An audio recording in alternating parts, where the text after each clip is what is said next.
anivon'ny ONN manome herinandro andoavana ny tampokaramany.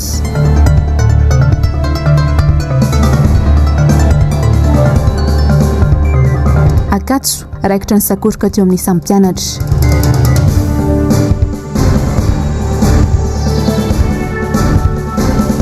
Dingana nananganana ny SMGD sy ny SMA na ilika tanteraka ny mpanolotsain'ny tanàna. Dia mbola falitafaraka aminao hatrany ny tenako ato anatin'ny fampalalama avy any MBS amin'ny kitakarivan'ny zoma fa valy ny volana aprily ny taona 2024 ity. Manolotra ny araba tomboky lahy sy tomboky vavy. Manasanao anaraka ny fotoanan'ny vaovao hatramin'ny farany. Araka ny fanarahantsika tao anatin'ny lohatenim-baovao teo dia niroso tamin'ny fitakiana fandroany androany ny mpiasa misehatra eo anivon'ny ONN ny amin'ny tsy mbola nandraisan'izy ireo ny tampokarama ny valovolana izay. Efa tamin'ny andro ny teteza mita ny tokony nandraisana izany kanefa hatramin'izao dia mbola tsy azo ihany. Manome herinandro andoavana ny tampokarama moa ireto mpiasa ireto ary nilaza fa hiamafy ny hesika raha toa ka tsy mivaly ao anatin'ny herinandro izay fangatahana izay. Onja lalaina Ranaivomanana, Tokotry Marolahy. Mpiasa mpiantsehatra eo anivon'ny tetika safafy ao amin'ny ONN any Arivony no tsy mbola nandray ny tampokarama valovolana. Ity tampokarama takin'izy ireo izay efa tamin'ny andro ny teteza mita no nilazana fa hanomezana izany. Hatramin'izao anefa mbola tsy azo ihany. Fampanantenana poakaty hatrany no atao azy ireo nandritra izay taona maro izay hoy ireto mpiantsehatra ireto. Ary ny mpiasa mpiantsehatra rehetra ao amin'ny ONN manerana nosy mihitsy no tsy mbola nandray izay tampokarama izay. Raha tsy ahiviny efa nisy ny fitakiana fanairana nataon'ireto mpiasa ireto ny 2 martsa lasa teo. Sangiray volana teo aoriana tsy rarahiny tompona andraikitra akory izany fangatahana izany antony nirosona indray amin'izao fitakiana izao. Avoay re tompoko ny tampokarama 20 volana an'ireo ase mpiantsehatra reo 20 volana hoy aho tamin'ny andro ny teteza mita. Mbola miandry ange zahay hatramin'izao nampanantena ange nareo hoe avoaka nareo le izy mbola tsy misy mivoaka. Avoay tompoko ny tambokaramanay ase rehetrarehetra manerana Madagasikara, ny mpiantsehatra rehetra eran'ny Madagasikara, ny mpiasan'ny ONN izay fantatra ihany koa fa sady tsy mandray karama no tsy afile amin'ny KNAPS hatramin'izao. Angatahanay izay omenay herinandro nareo avoay alohan'ny paka re tompoko ny volanay fa dia mijaly loatra izahay. Eto Analamanga fotsiny misy toby 2.7 isa. Raha misy 2.7 isa zay mpiantsehatra 2 isaky ny toby no miandraikitra an'izay. Ankoatra ny animateur sy ny RDP sy ny ONG zay dia eritrereto hoe olona efa 2 arivo latsaka kely zany eto Analamanga fotsiny no tsy mandray vola. Vokatray tsy fandraisana tampokarama izay dia misy amin'ireo mpiasa no lasa marary tsy fidiny. Ao ihany koa ireo nialan-daharana amin'ny asany. Takin'ireto farany moa tsy ampiasana ny vola tampokaraman'izy ireo amin'ny zavatra hafa. Tratrany tsy fanjarian-tsakafo zahay ary tsy vita hoe tratrany tsy fanjarian-tsakafo satria fa misy koa namanay tratrany fahatapahana lalandra tsy afaka hiasa tsony amin'izao. Be dia be ny efa nialan-daharana ny mpiantsehatra satria tsy misy hanina hohanina intsony. Ny tenena taminay manko dia hoe nampiasaina ho amin'ny Covid ny volanay fa maninona nampiasainareo amin'ny Covid ny volanay tompoko. Izany ve ny tokony nampiasaina an'ilay izy nefa ny izahay dia miandraikitra ny zaza lasaky ny 5 taona sy ny reny bevoka dia maninona nampiasainareo any amin'ny zavatra hafa ny volanay. Aza ampiasaina any amin'ny zavatra hafa fa any amin'izay tokony ampiasaina azy ampiasaina amin'ny volanay tompoko. Raha ny zava-misy amin'izao no jerena dia saika ahitana fitokonana manerana nosy indrindra fa ny eto Antananarivo. Izany dia mampiseho ny tsy fahaiza mitantam-pitondra amin'izao fotoan'izao. Tsy misy mihaino sy mamaly ny sandika, ny mpiasa, ny mpianatra sy ny olom-pirenena raha tsy miroso amin'ny fanaovana fitokonana mampiseho ny marary azy ireo. Raikitra ihany koa ny sakoroka teo amin'ny samy mpianatra teny Ankatsomaly. Mpianatra nanao fitokonana mitaky ny voan'ny vatsim-pianarana moa no namoaka mpianatra tany anaty efitrano fianarana. Ireto farany izay tsy nanaiky ka teo no raikitra ny fifandonana. Nisy ny naratra sy ny zavatra simba nandritra izany. Nitondra fanazavana mikasika izay sakoroka izay ho an'ny androany. Nisy olo-tenan'ny mpianatra ao amin'ny sampam-pampianarana toe-karena na ekonomia. Sary sy rindran-tsary. Misy ny mbola nanohy ny fampianarana.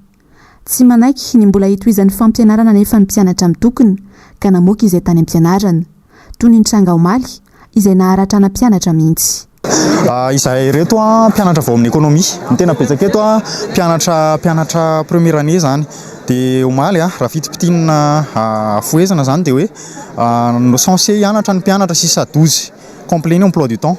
8h moins quart teo nefa nisy andehana mpianatra avy ato amin'ny Konako ilany tato nivoaka dia nitondra sifflet dia nikorotana dia za andeha hanao annonce tamin'ny mpianatra tao migaga hoe mahita olona mikorotana dia nanontany morana zareo hoe inona moa ilay olana dia mpianatra vaiza nareo dia namaly zareo hoe mpianatra médecine zay ary zay tsy nandray bourse fa mila migrevy dia za zany niteny tamin'ny zareo hoe aza korotanina kosa zay fa nena efa vita ny grevy tamin'le 18 mars dia tsy nety mory zareo dia lasa nandray micro dia niteny tamin'ny zareo hoe niteny tamin'ny mpianatra aloha hoe mipetrahanareo fa ny antsika efa vita efa milamina ny antsika efa azo ny bourse antsika efa andeha ny paiement dia niorakoraka ny mpianatra hoe allo zay hianatra dia zareo moa tsy nety mivoaka dia lasa indray anidina dia tsy tapitra kory ny teniko tonga dia raikitra ny sahotaka tao sotomin'ny zareo hoe tsy haiko hoe hoentin'ny zareo aiza dia nanampy moa le mpianatra vao amin'ny Konako hoe lasany ihany ny namantsika fa andao miaraka makao dia hoy za mantsy le mpianatra le varika na sakoroka hoe andao atosika hivoaka reto olona reto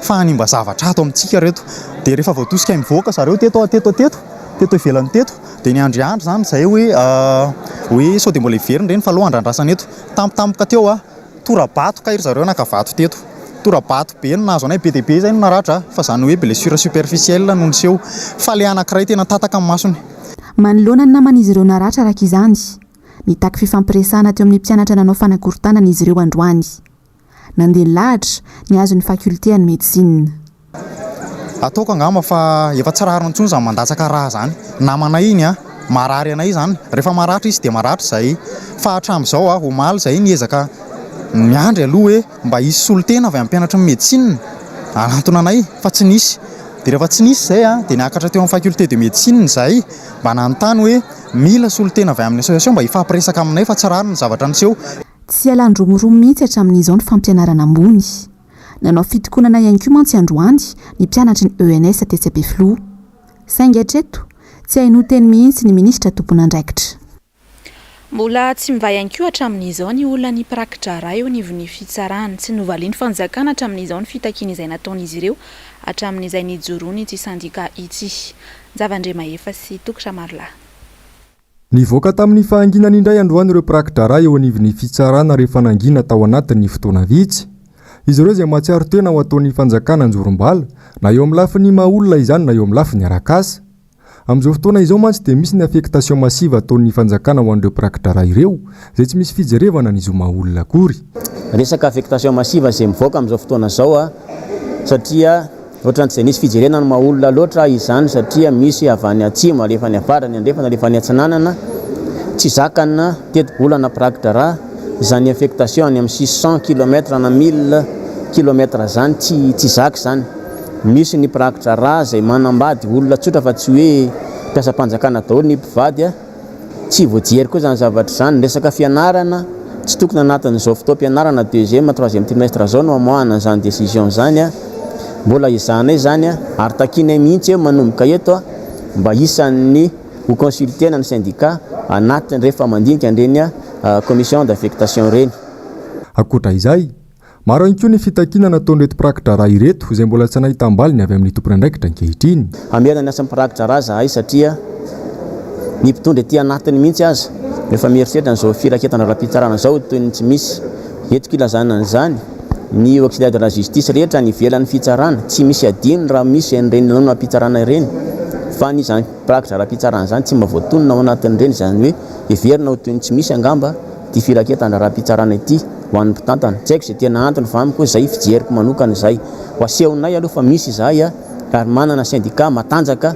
arak'izay efa niteneniko teo akoatran'izay misy ireo fitakiana zay efa nataonay hatramin'izay ny rahantsika rehetra mpanao gazety nahita mbola tsy azonay reny hatramin'izao fotoana zao hamohany reny zay hitaky an'ireny satria zavatra notakiny reny mila valiny hatramin'izao tsy nisy hoe nakaiza na nakaiza hotsongoloanay indray reny hoe aiza ny efa rany eo indray ny point de départ anay vaovao tsy maintsy avoakanay ary hotakinay vaovao indray reny ary tsy maintsy azahoanay vokatra zay ngamba ny hoe tena lara-pamiana ho anahy natao androany tetsy amin'ny fitsarana tampony anosy mofo ny fandrafetana ny birao vaovao handrafitra ity syndicat ny prakitra raha eto Madagasikara ity makasika kosa indray ny asa fanaovana gazety sy ny serasera dia nampahafantarina androany tetsy Antaninarenina ny vokatry ny fanadihadinana ataon'ny mpanao gazety mpanatsikafina miisa enina miara-miasa amin'ny CFI izay nanatanteraka ny tetikasa Media Lab pour Elle lohahevitra lehibe izay miisa roa no nivohitra nandritra izany. Nandritra izany ihany koa no nitondrany mpanao gazety mpanatsikafona ny olana izay natrihan'izy ireo nandritra izay tetikasa izay. Zavandremahefa sy Tokra Marla. Mbola manano sarotra ny fahazahoana loharambavao na ireo antotanambara ahafahan'ireo mpanao gazety mpanatsikafona miroso amin'ny fanadadiana laly eto Madagasikara. Olana maro no mbola sedraina sy takiana amin'ny tompon'andraiki-panjakana Isatsokajiny, na eo amin'ny lafin'ny lalàna izany na eo amin'ny lafin'ny kolotsaina mihitsy, izay mahatonga ireo mpanao gazety mpanao fanadadiana tsy mahatanteraka tsakany sy andavany tena asany ary ny fikarohana ataony. Mbola sarosarotra ny data eto Madagasikara, ny ato ny voarisaka tao anatin'ilay fiorana teo dia ilay izy tsy karitra fa mbola tsy tena kolotsaintsika, tsy kolotsain'ny androm-panjakana sy ny sampandara-panjakana eto amin'ny ankapobeny ilay fangaraharaana sy fisokafana amin'ny fitantanana izay atotanambara na donné izay. Eo ihany koa mbola tsy tena fahalavarana tanteraka fa ampahany ihany amin'ny lalàna izay miteraka fiahiahina mampiahotra na mahatonga fisalasalana ka mahatonga mpanao gazety manana toetra sy fihetsika mampitondran-tena manao sivana ho an'ny tenany, satria tsy fantatra mazava hoe ny karazam-baovao inona no voasokajany lalàna fa tsy ambara-telo-panjakana mety amin'ny tohina ny fanjakana ary karazana totam-baovao inona no malalaka ka azo ampiasaina ary karazam-baovao inona no tokony isitrahany ny pirenena rehetra mahararamba-hoaka azy kanefa tohitohin'ny tompona andraikitra ny famahana azy ka azo ny mpanao gazety atao ny mitorony tompona andraikitra zay manao zany. Tsy mbola misy ilay lalàna dia valany tsotra zany, efa misy ny data eto amintsika amin'ny mpanao gazety izay manao azy fa mbola misy dingana maromaro heverina ilaina takiana mba tena ahalavorary an'ilay fomba iainana sy asanao anatiny. Mpanao gazety maro eto Madagasikara moa no efa manomboka miditra tsikelikely amin'ny fanatsikafona vaovao na ilay atao hoe investigation tahaka izao. Tafiditra indrindra ao anatin'ny asa fanaovana gazety ity asa ity, saingy miditra lalindalina kokoa ary mitaky fotoana maritra sy faharetana ny fanaovana izany mba hahatongavana amin'ny tena tanjona sy ny zavatra tena karohina. Raha ho an'ireto mpanao gazety mpanatsikafona misy enina ireto izao dia nandritra ny 10 volana izy ireo no nanatanteraka ity tetikasa Media Lab pour elle ity, izay nitondrana lohahevitra lehibe miisa roa mikasika indrindra ny fiaimpenan'ireo zaza mambehivavy any amin'ny faritra Atsimo ny Nosy iny. Natonga ny safidy moa hoe any Atsimo ilay satria nivoaka ny statistika navoaka ny UNICEF dia hoe any amin'ny région sud-ouest ny tena be indrindra ny mariage forcé des enfants dia lasa dia nandeha nakany amin'ny faritra Atsimo dia vokatry nafahana nanatanteraka an'ilay fanadihadiana dia nisy famatsiana ara-bola izay tena hoe azo lazaina hoe tsy kely nampina amin'ny efa nisy afisany nafana tena hoe nandeha tongatra ny Bezaza nanao ny fanadihadiana tao sakarazany zay dia tany Bezaza dia fitsy tany Tuleary any Atsimo na mbola any anaty kibo ny zaza dia efa mifanaraka ny ray aman-dreny lotonta hoe raha bevoky ianao na raha mananjanaka ianao ka vehivavy ny zaza ao akibonao dia ampanambadiako ny zanako nina no ny antony hoe anakalozana azy amina karazana arena na omby na ataontsika hoe lova tsy mifindra, izay no antony naharinanay hoe eo ihany koa tsy fanajana ny zony ankizy indrindra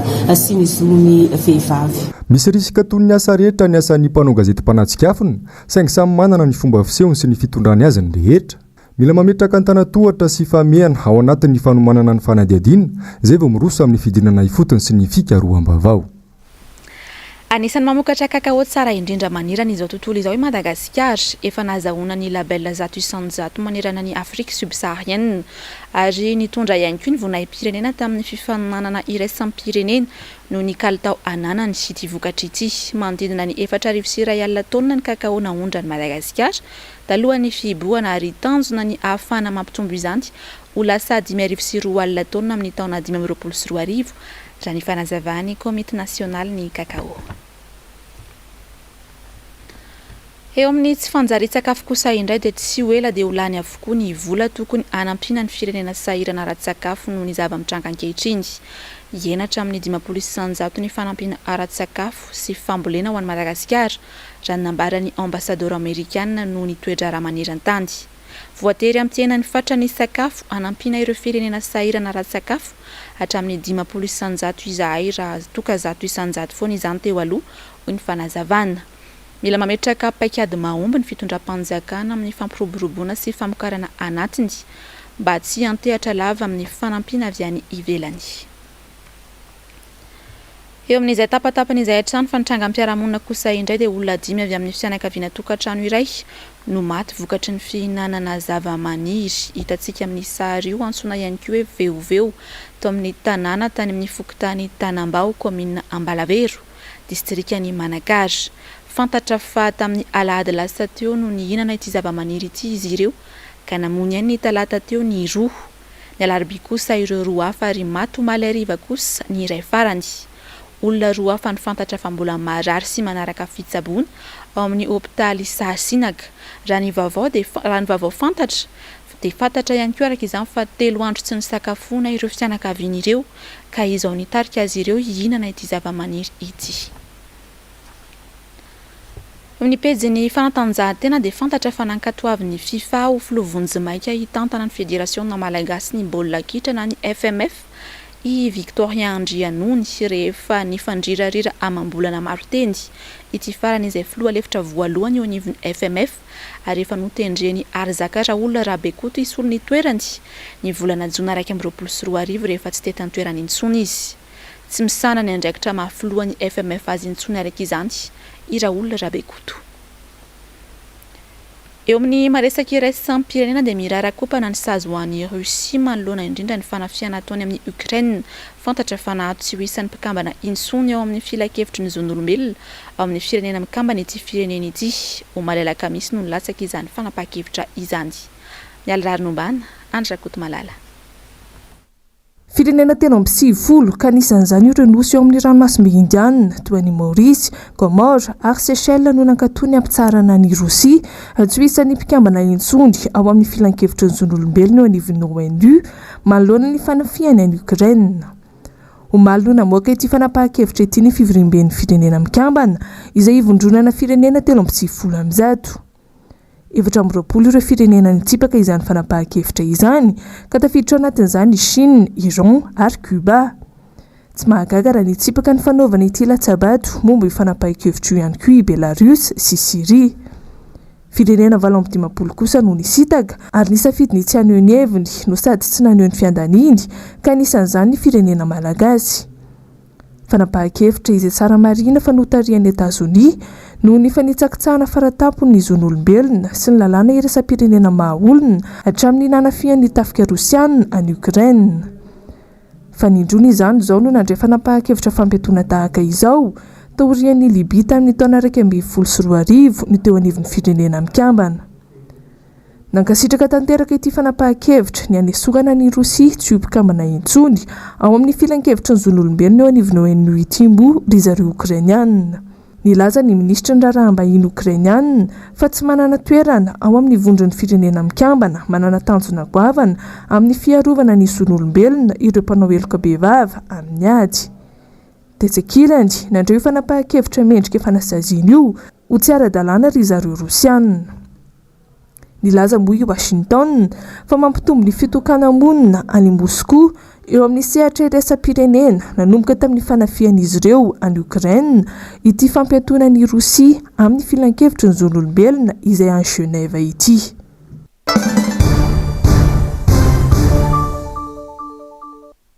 Vavavy eny anivon'ny fitantanana ny tanàna Antananarivo renivohitra dia tsy nandalo tamin'ny mpanolotsain'ny tanàna akory ny antota taratasy nananganana ny orinasa SMGD sy ny SMA ny avy eo anivon'ny mpanolotsain'ny tanàna lanta amin'ny anarany antokotiko Madagasikara androany. Tsy mangarara sy tsy manara-dalàna ho ireto farany ny nananganana ireo orinasa ireo. Onjalalaina Ranavomana Natoky Ramarla. Natao tompotrano miony ny mpanolotsaina tamin'ireo dingana rehetra tamin'ny fananganana ny orinasa SMGD sy SMA ho ireo mpanolotsaina lany tamin'ny anaran'ny antokotimo androany. Tsy nisy ny mangarara tamin'ny fananganana ireo orinasa nolazaina fa orinasa ny komina Antananarivo renivohitra ireo. Nanamafy ireto mpanolotsaina ireto fa tsy nisy akory ny appel à manifestation d'intérêt fa avy hatrany dia natao gré à gré ny fananganana ireny orinasa ireny. Ny SMGD sy ny SMA izay saika olona akaiky ny ben'ny tanana avokoa ny mpikambana ao anatin'ny filan-kevim-pitantanana. Fanitsakitsahana ny zosy fa efa ny filan-kevitra izany ko dia lavinay marindrano. Faharoa, tsy alaolana velively ny fanoliana andraikitra sy fanatsikafonana ny fitondrana teo aloha foana isaky ny zavatra tsy mety hitanay atao ny fitantanana izay tarihiny be ny tanàna ankehitriny ny be ny tanànanay nandre tsy toaina no ahitantsiny amin'ny fitantanana amin'izao fotoana izao ary fanazavana mahakasika izany no takiana sy ilain'ny mponina Antananarivo fa tsy resa-jaza kory izy tika hoe ny molotra ao no ahitamenaka dia ny valiteninao hoe ianona koa nanao. Milaza ny tsy hipetra-potsiny manoloana ny tsy fanarahan-dalàna ataon'ny ben'ny tanàna amin'izao ireto mpanolontsaina lany tamin'ny anaran'ny Antoko-Tima ireto. Izay mpanolontsaina izay voafidy amin'ny anaran'ny Antoko-Tima Madagasikara dia milaza mazava fa tsy hipetraka fotsiny amin'izao manoloana ny tsy ara-dalàna rehetra izay atao amin'ny fitantanana ny tanàna ary dia mangataka ireo rafitra rehetra manana fahefana amin'izany hijery akaiky ny mahakasika ny fananganan'ny reto orinasa ireto fa indrindra hijery akaiky ny mahakasika ny findramam-bola 1.1 miliara ariary na 55 milliards de francs natao teo anivon'ny CNAPS.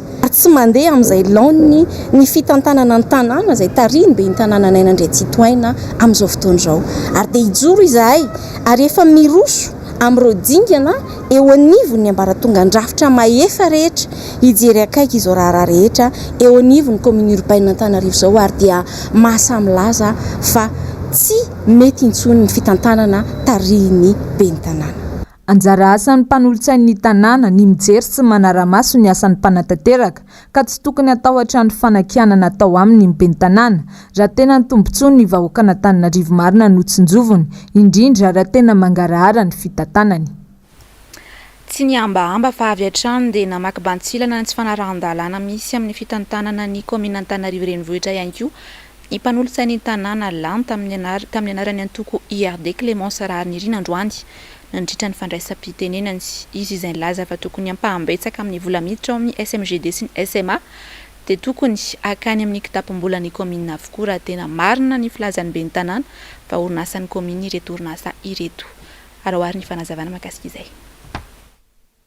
Ny teny Andriamatoa be ny tanàna hoe mangarahara tena zany ny tena filamatra ary zany ny andrasanay teto tato anatin'ny rotaona miresaka SMGD tsika miresaka SMA tsika sy ireo société BDB izay natsanganareo amin'izao fitantananareo izao fa maninona re amin'izao mantsy mimenimenina hoe diso nareo fa ahoana mono lazainareo fa zao fa diso zany fa raha nampahafantarinareo anay teto zany zavatra zany dia angamba tsy isy vaovao diso mivoaka mihitsy nangataka izay teto io ianao Andriamatoa PCM omeo anay ny anaran'le membre ao anaty conseil d'administration any amin'ny anina nangataka izay teto omeo anay ny anaran'ny actionnaire hoy izy ianao Andriamatoa be ny tanàna anankitelo ny actionnaire izay ny avy autoriser ny lalàna dia tale amin'ny commune ny anankiray ankehitriny zany misy firy zany nareo ny actionnaire ny amin'ny hoe resaka subvention an'ny SMGD za aloha tena miala tsiny ny SMGD naka ny vola dia manao izay hoafany ihany ny SMGD mirenany volan'ny CNAPS fa tsy hoe ny atao amin'ny commune indray koa no ndeha anombinana mbola omenany nefa ny any commune rehefa mandohalika amin'izao fotoana izao.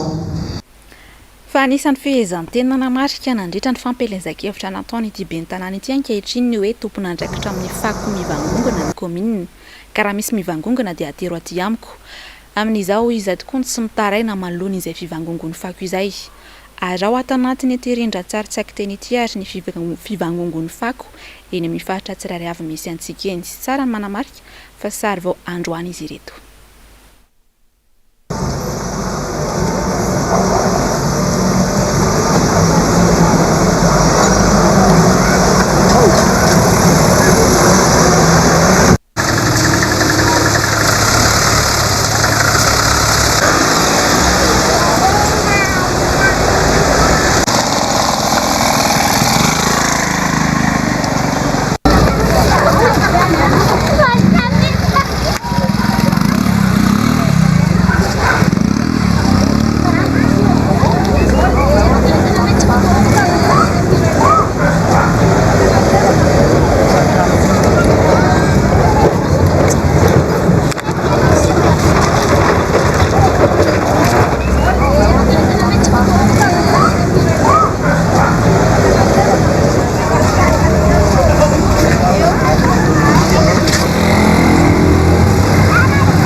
isika araka izany no miara-my tsara voroaka avy ny faka eto Antananarivo renivohitra ny vavany tsy atao be ny mamerina azy misarotra ho ny oabolana malagasy izay. Eo amin'izay pejy ny politika izay hatrany dia namoaka boky ny APM na antoko politika madio ny androany izay nampafantana tamin'ny fomba ofisialy tesy Antanimena nirakitra fanarenana sy vinam-piarahamonina manoloana ny fantran'ny Madagasikara ankehitriny ity boky ity sary sy rindran-tsary Mathieu Prince. Fito taona amin'ny ity taona ity no ijoroany antoko politika madio na APM. Ho azy ireo, raha nanantena fiovana goavana teto amin'ny firenena dia nahatsapa fa tsy nahavaolana amin'ny fitondrana ankehitriny.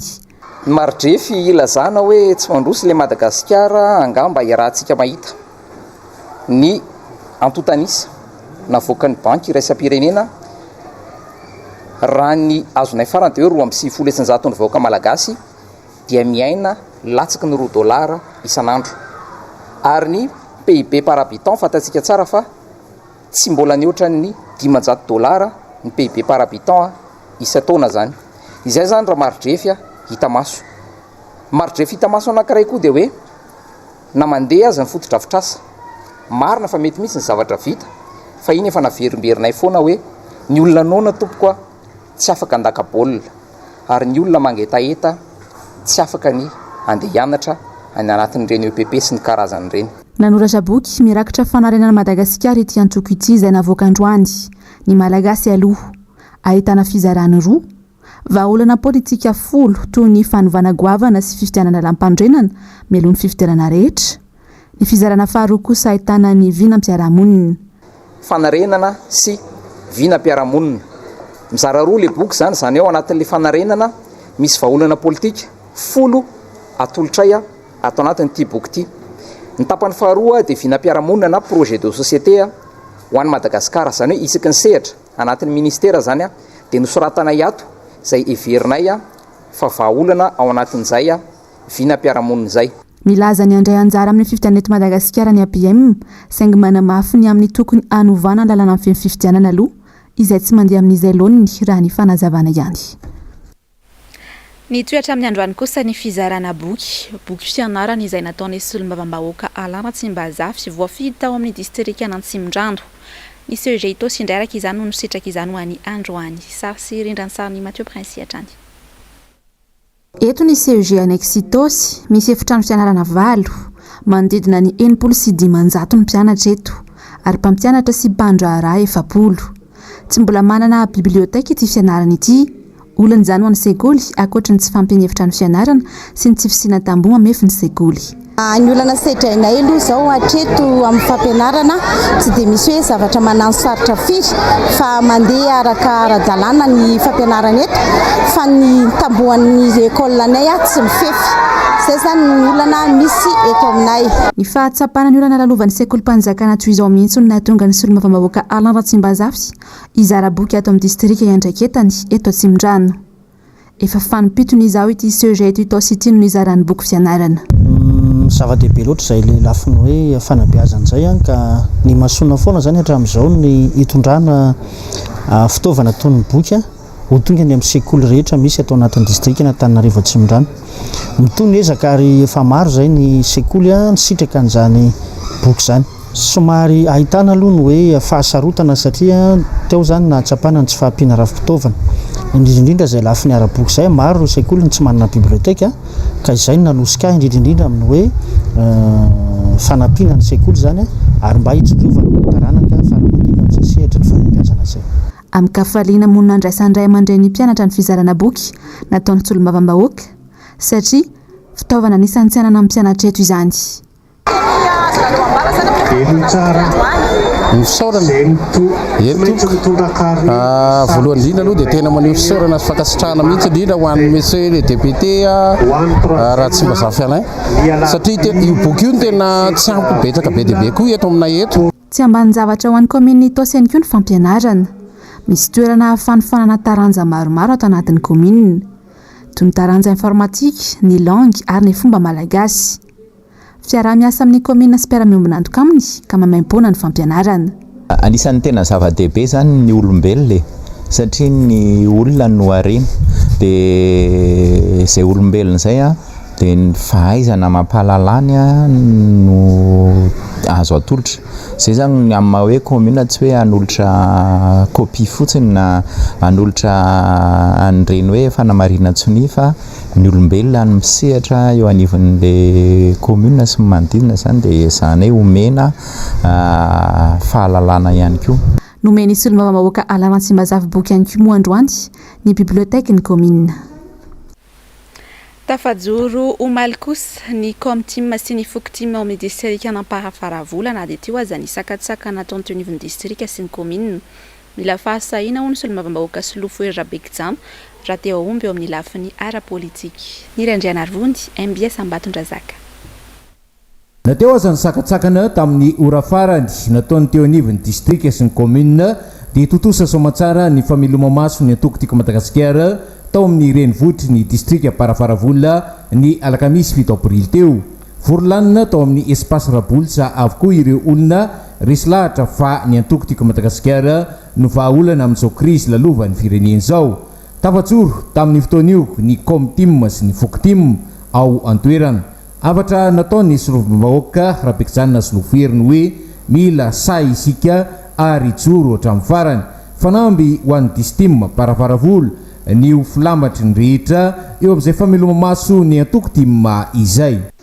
Efa miroborobo tanteraka zany ny antoko-tiako Madagasikara aty amin'ny distrika Amparafaravola amin'ny président distim anamo zany membre du bureau rehetra ato amin'ny distim dia manomana izahay ny fihetsiketsehana sy ny fameloma-maso tanteraka ny antoko-tiako Madagasikara izay atao any Ambatomainty amin'ny fatelopolo ny volana avril ho avy zao dia atsona ny bureau politique rehetra avy any Antananarivo mba hiaraka ifanometanana sy ampiroborobo ary indrindrandrindra isy tolo-kevitra izay fanakalozana. Paikady moa zany aty amin'ny distrika Amparafaravola dia efa mipetraka dia ny fijerena akaiky ny resy-pifidianana. Faharoa ny fanaovana ny fametrahana ny olona 5 isaky ny fokotany tokony ho sa amin'ny fitondrana ny antoko-tiako Madagasikara, antoko politika tiako Madagasikara ty amin'ny distrika Amparafaravola noho zany dia vonona ny tenako usa isakana yaro zany sakatsakana zay ataon'ny fitavam-panjakana zany fa efa tapakevitra izahay zao amin'ny fameloma-maso ny antoko-tiako Madagasikara ary mino fa izahay aty amin'ny distrika Amparafaravola no fitaratra eto Madagasikara. Anisan'ny resany fandarana miara-manonja ho an'ny andrarany koa makasika izay fako mivangonga eto an-drenivohitra izay amin'izao fotoana izao izay efa tena mampiteny ny mona tanteraka. Resana ihany koa makasika ny tontolon'ny politika satria dia hita fa diso fandray momba ny mpanohitra ny mpitondra hoy ny mpiantsehatra Asinandria Malala Andry Rakoto Malala. Vokatry ny tsy faiza mitantany ingaby ny tanàna sy ny fanjakana fohy be izay mitovy loko ara-politika dia ara-mahita ireo fako misavovona eraky ny tanàna. Ny fahasimban-dalana tsy lazaina intsony. Mandraky ty ihany koa ny androany tsy mbola voavany ingaby ny tanàna ny fitohanana ny fifamoivoizana izay ny lokalokainy fa hofoanana. Loton'ny tanàna zany asa izy tony ahoana ny fepetra raisin'ny fanjakana vao teo zay no resaka député Rastantsika no resaka teo ny amin'ny tontolon'ny fako zany ny amin'ny tenina rehetra zao dia miaraka ny olona zao ve malagasy zao fiarangamy malagasy ny zava-misy zany maimby ihany koa ny tanàna miezaka atsika mitondra sary dia ifandrombahan'ny alika sy ny olona ny bakordir dia ny sakafo hoan'ireo alika ireo possible hoan'ireo olona ala tatako zavatra anao ny pantulaire fa papatsiovako il sao dia adimiko zao ny zavatra manjoeto atsika Madagasikara dia hoe miasa le fanjakany io nge lefa le lazako taminao hoe jerivo zao sady tapitra ny lalana aiza tsy hopotika ny lalana kanal tapika tatatra tapina dia makany amin'ny lalana tao humidité hoe lalana io ny infrastructure hitanao zao aiza zao ty député eo amboany ao karteako ihany nalefaka za tsy jera afaka tsiny ao ambopoako ao amin'ny arrondissement ako dia jerivo ny lalana tonga le rano dia aty amin'ny arabe daholo aty amin'ny arabe dia manao foimamanto le basy io mapotika ny lalana tsy ela mihitsy.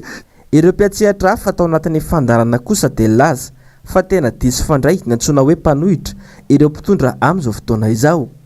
Za zany de manontany tena mihitsy nareo miteny io nareo mahazo seza io zay miteny hoe ny mpanohitra mitady seza mba hiaraky ihinana hiaraka hitsetritra hiaraka ay ve zany le ataonareo karaha izany za de miteny amin'le mpanohitra aza makao aloha satria tsy mety zany fa tsy zany le eritseritra faharoa tsisy miteny mihitsy hoe hiaraky tady seza hiaraka amin'zareo kalohany fa satria mazava ho azy fa tsy raraiada zao ka aloha tsy hiaraky ihinana amin'le bonbon sosety mihitsy fa olona diabetika daza be le izy zany tsisy hiaraky hijery tele karapla aminareo eo fefanareo ny eo de jerevony anareo de hoany fanenaigy ny manahira-tsaina anay de le fiatraikany le zavatra ataonareo hoany amin'ilay hoavy ny taranaka zay tena ampidikizo azy nena raha te hoe fanahoakareo moa zany nanomboka tamin'ny 2009 fo efa traka kely izy tamin'ny 2013-2018 fa zao izy miverina nioaka tanteraka mihitsiny zay nge ny teneninay hoe tsy tafavoaka le firenena satria farafaratsiny zany nareo raha mahay mitondra de mba tafavoakanareo tafaverinareo amin'ny toerana nisy azy tamin'ny 2009 zany hoe tamin'le nitondrano ilay filona onganareo ilay firenena. Pirofo mazava sady mitohaka amin'ny tendany be ny tanàna sy Andry Rajoelina izao zava-misy eto Madagasikara sy Antananarivo renivohitra zao ny amin'ny tsy fahaiza-mitantana izy ireo. Kobakambava ny betsaka ny fanatanterahana ny fampanantenana tsy misy fa ny fifikirana seza ny mahamaika azy ireo. Hoarahanao ary ny fandarana Global News ny série Glee saison faharoa izy ity anarantsika ny épisode fahatelo sy fahaefatra. Ny tena kosa mametraka ny veloma mandrapitafa ho amin'ny rampitsy indray tompoko.